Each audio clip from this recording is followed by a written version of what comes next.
Bonjour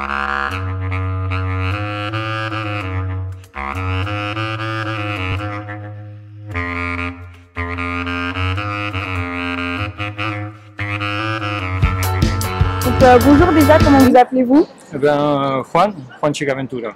Voilà, donc je suis d'origine espagnole et bref, je fais partie de l'association du 24 août 44.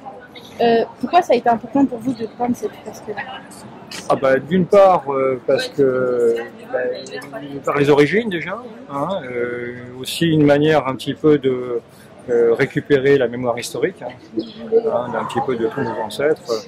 Et d'une certaine manière aussi faire le lien entre la France et l'Espagne, parce que c'est un peu l'histoire de ces deux pays à la fois. Donc pour vous, c'est important en fait de garder cette mémoire espagnole en France et de savoir que l'Espagnol a quand même eu un impact. Oui, parce qu'ils ont été oubliés pendant plus de 70 ans. Et c'est un petit peu dommage de ne pas parler d'eux, alors qu'ils ont quand même été très présents pendant toute la période de la Seconde Guerre mondiale. Ils n'ont pas été les seuls, d'ailleurs, étrangers.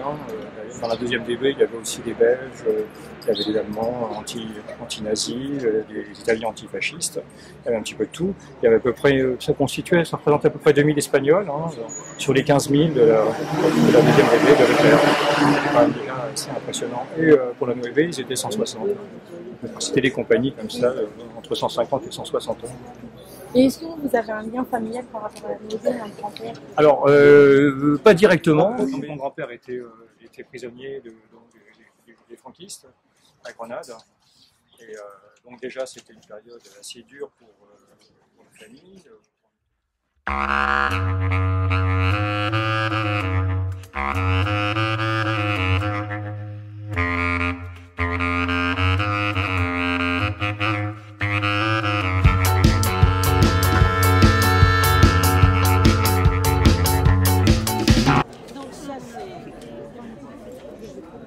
Ça s'inscrit dans le street art, ça.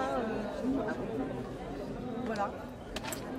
C'est le logo. Donc, ce que vous voyez en petit là, sur le feuille, il y a des petits logos.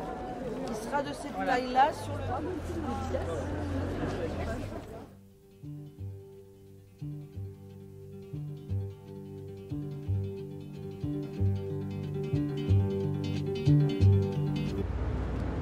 La Nueve, c'est 160 officiers, sous-officiers et soldats articulés en 3 sections de combat, avec chacune 5 half-tracks et une quarantaine de combattants, plus la section de commandement.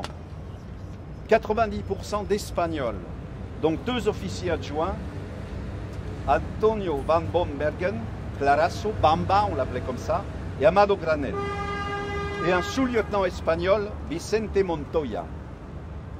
Ce n'était pas la seule unité où se retrouvaient des Espagnols, mais c'était la seule où le commandement était pratiquement en espagnol. Les Espagnols pratiquaient l'espagnol et la langue de cette colonne drone était l'espagnol. La Nueve a combattu avec gloire et courage pendant toute la campagne, souvent en première ligne, toujours plus unie malgré la mosaïque des opinions. Plus soucieuse d'obtenir la victoire et toujours avec l'espoir de retour au pays après la chute de Franco. Elle est certainement une des unités qui a le plus versé de sang dans cette campagne. 40 tués, 102 blessés, 1 disparu, 39 pieds gelés. Beaucoup de blessés ont regagné la compagnie le plus vite possible, s'évadant des hôpitaux si nécessaire. Seuls les plus gravement atteints n'ont pu revenir. Quant aux disparus, l'adjudant-chef Campos, il a été la source d'une véritable légende. Autour de Campos, on a écrit des livres, on a même écrit une bande dessinée sur la Nueve, où il est le principal personnage. Après Strasbourg, la Nueve n'était plus une compagnie espagnole, mais franco-espagnole, car depuis Écouché, en Normandie, et au fur et à mesure de la campagne, les trous avaient été comblés par des jeunes engagés français. Il faut souligner l'accueil que ces jeunes ont reçu de la part des anciens de la compagnie. Ils ont été accueillis, protégés, formés, traités comme des fils. Ils se sont totalement intégrés à la Nueve. Voilà, je donne la parole aux différents lycées qui ont préparé donc un hommage pour vous. Cuir su nación, país de represión, a cada paso el corazón roto. Esconderse a solas, en las montañas, esa es la historia de la 9. Intentar derrocar la tiranía combatiendo el fascismo por todas partes. Defender un ideal, cueste lo que cueste, esa es la historia de la 9.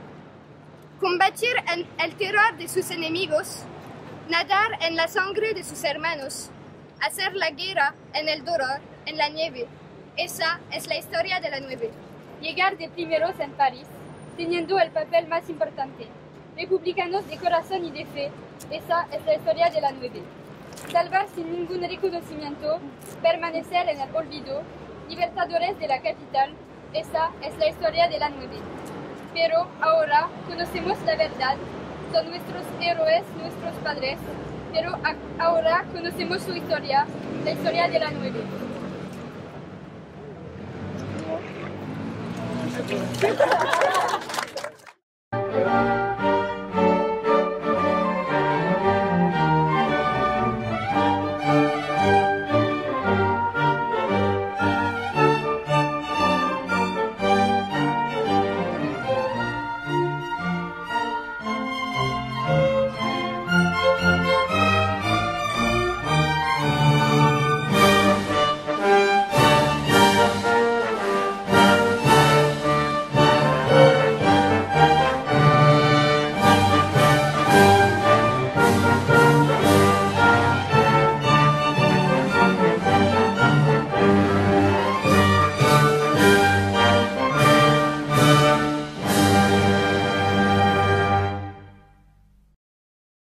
Je vais donner la parole donc aux 3 lycées, lycée de Maisons-Alfort, lycée de d'Aumont et lycée de Dourdan, qui ont fait un travail impressionnant sur la 9 et qui vont vous faire partager le fruit de leur travail. Merci.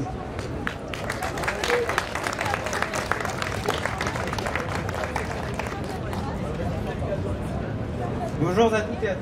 Je m'appelle Louis Ortiz, je suis en première Wachibac au lycée Van Gogh d'Hermont. Aujourd'hui, si je suis devant vous avec mes camarades de Dourdan et de Maisons-Alfort, c'est pour commémorer la participation des Espagnols lors de la libération de Paris. Cette histoire nous touche tout particulièrement car pratiquant cette langue régulièrement, l'histoire de son pays et de ses hommes nous est tout aussi importante. Cet événement touche tout particulièrement un certain nombre d'entre nous qui, comme moi, ont un membre de la famille espagnole venant d'Espagne. Pour ma part, ce fut mon grand-père qui lui aussi était un républicain espagnol vivant en France et se battant pour la libération de la France. Et quand je parle de cette histoire, de cet événement, je parle effectivement de la 9 et de ces hommes courageux qui du 19 au 25 août 1944 ont décidé de se battre pour leurs idées contre le fascisme et pour la libération de la France. Exilés d'Espagne, traqués pour leurs idées, ils ont fui le franquisme et se sont engagés dans l'armée française. En 1944, la 9 est une troupe d'élite, d'hommes aguerris, envoyés en premier par le général Leclerc pour libérer la capitale des nazis et devancer les Américains. Aujourd'hui, nous pouvons clairement affirmer que c'est grâce à ces hommes que Paris a été libéré. Pour cela, nous devons honorer et célébrer leur mémoire. L'indépendance espagnole contre Napoléon Ier. Elle fut reprise pendant la guerre civile espagnole par les républicains et les brigades internationales. Aujourd'hui, nous rendons hommage à ces résistants espagnols qui se sont battus pour libérer la France de l'occupation nazie, notamment avec le bataillon de la 9. C'est pour cela que nous allons vous chanter une adaptation de Ay Carmela pour leur rendre hommage avec des paroles que nous avons réécrites. Merci pour votre attention. Vivan los republicanos, rumbara, rumbara, rumbara. Vivan los republicanos, rumbara, rumbara, rumbara. Lucharon por la libertad, ay Carmela, ay Carmela. Lucharon por la libertad, ay Carmela, ay Carmela. Combatientes de la 9, rumbara, rumbara, rumbara. Combatientes de la 9, rumbara, rumbara, rumbara. Que liberaron París, ay Carmela, ay Carmela. Que liberaron París, ay Carmela, ay Carmela.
muchas esperanzas.